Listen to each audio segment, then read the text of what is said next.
So as I was saying, why would anyone want to live in that place anyway? I mean, what is there to see? Grassy plains? That's it. Lots and lots of grassy plains. And men in kilts. I'm not sure which is worse, the food or his world view.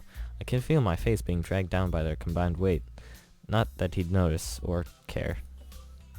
It's not that bad. Why do you care about her so much anyway? She's just your class representative after all. He gives a malevolent chuckle. Were this anyone but Kenji, I'd feel uneasy at how he sounds. I finally found the chink in the Feminist Legion's armor.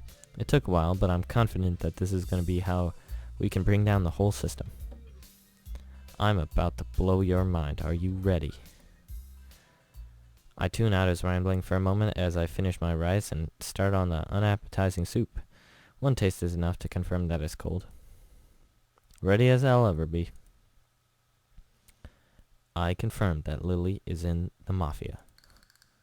What? Alright, stay with me for a second here and I'll describe the scene. I wish I could do otherwise. Lily's there, walking down the street after school. You're not stalking her, are you? No, damn man, I have some sense of self-preservation. But not dignity or morals or social standards. Anyway, as I was saying, this car pulls up next to her, and guess who steps out? A man in a pinstriped suit. Waves her in, then two just leave like that. I tell you man, she's under protection. Under protection. A man in a... Oh, I can see where this is going now. It takes effort not to sign exasperation. Let me guess, this man was about average height, had a slightly slender build, had blonde hair, looked foreign, and smiled a lot. He looks positively stunned. Not really, he looks furious at me. I take advantage of the moment to quiet and quickly gulp a mouthful of cold soup. Seems you're more observant than I thought. Yes, I have chosen well. He giggles a little, and nods to himself so dramatically that it looks comical. I can't tell whether it's intentional or not, and that fact makes me frown. This has important ramifications. You know, if she really is connected to people like them, and we're smart about what we do with this information, we could turn this into our greatest weapon against the student council. Once he starts rambling into conspiracy territory, my juice suddenly becomes of much more importance. Only half listening to his pontifications, my mind drifts to the matter of Lilly and her antipathy for Shizune. The past between them is steadily becoming more coherent, but I'm not even sure if I should be learning of her past this way. Indeed, even if I do work out what went on, it really doesn't seem like my business to go and interfere. Jeez, I've said that a lot today. Not having Lilly around is making my thoughts wander. I'm noticeably more bored and sullen without our company, and the same goes for Hanako. All we do during lunch anymore is eat and play chess. Come to think of it, I need to go and check on Hanako after school too. Considering her much improved attendance, I'm guessing she came down with something. Let's go see Nakai. I stop as I'm about to leave the classroom, turning on the ball of my heel to meet Matao. He's holding out to me a couple of worksheets we'd worked on during the day with his long, lanky arm. Would you mind giving these to Ikazawa? I normally ask one of the girls to do it, but I assume you'll be checking on her. For a moment I briefly consider the possibility of that being more than an innocent prediction. I quickly discard the idea, though, as it's hard to think of him acting in such a Machiavellian way. It's not in his nature. Sure, no problem. Walking up the hallway of the girls' dormitory, several ideas of why Hanako's been absent float around my head. The most obvious of them is just a simple cold. That said, she may not be even sick at all. It's almost been a week since Lilly left, and despite her at least appearing to be normal, I've suspected she's somewhat more insecure about it than she's letting on. Eventually, I come to Hanako's dormitory room. It's simple brown door separating us. Her room's position next to Lilly is extremely convenient, and probably a large contributor in their meeting in the first place. Grimacing slightly at the prospect of her being sick, I rap my knuckles on the door. Silence. I listen intently for any sound of shuffling coming from inside, but I can't hear a thing. I knock on the door again, silently, harder. Oh, not silent, slightly harder. Still no answer. How strange. The door opens behind me. A freckled, somewhat scrawny underclassman I don't recognize comes out and is briefly taken off guard by my presence. Hi. Another choice? What the heck? New save state. Return. I'm gonna ask about Hanako. Actually, this may be a rather fortuitous meeting. Hey, excuse me, do you know if Hanako's come out of her room today or not? She doesn't seem to be answering.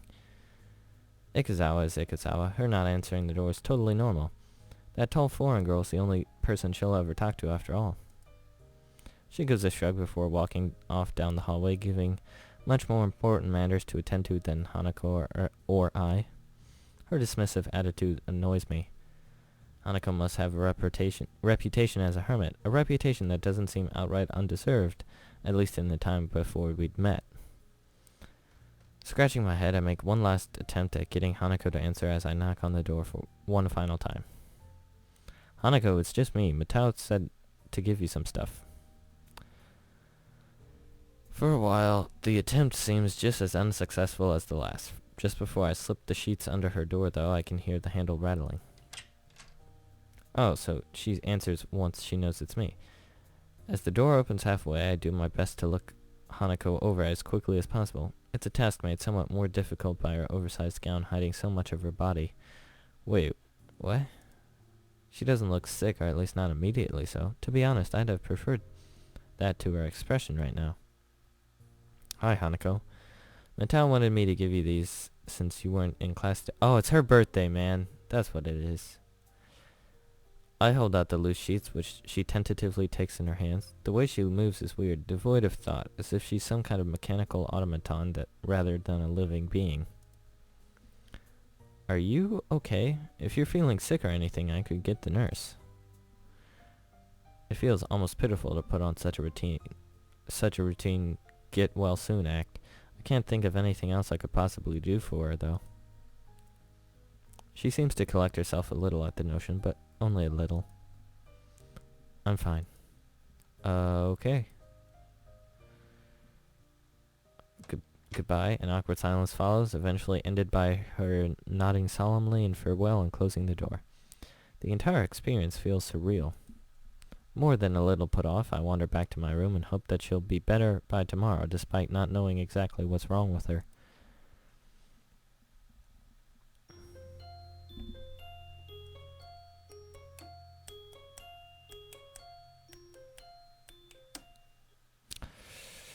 Okie dokie. I'm back. Once again, I found myself in front of Hanako's door after another of her unexplained absences from class. Nothing. Considering this is the second day in a row she's been like this, I'm starting to worry about her. Summoning my willpower, I decide to try one last way to get her to respond. Hanako, if you don't say anything, I'll go get the nurse for you. Go away. What? It's hard to tell whether her tone's one of depression, anger, or both. What in the world can I actually do to help her if she doesn't even want help? The message is clear enough. I can't just leave her like this, though, just sitting in her room for days on end. Rubbing my temples in thought, I withdraw to my own room to think about how to proceed. Is this a painful history? Yeah, I recognize that. I think that's my favorite song on the soundtrack.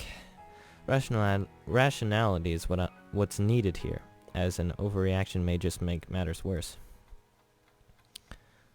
I dig around drawer after drawer of my desk, looking for where I put that damned piece of paper.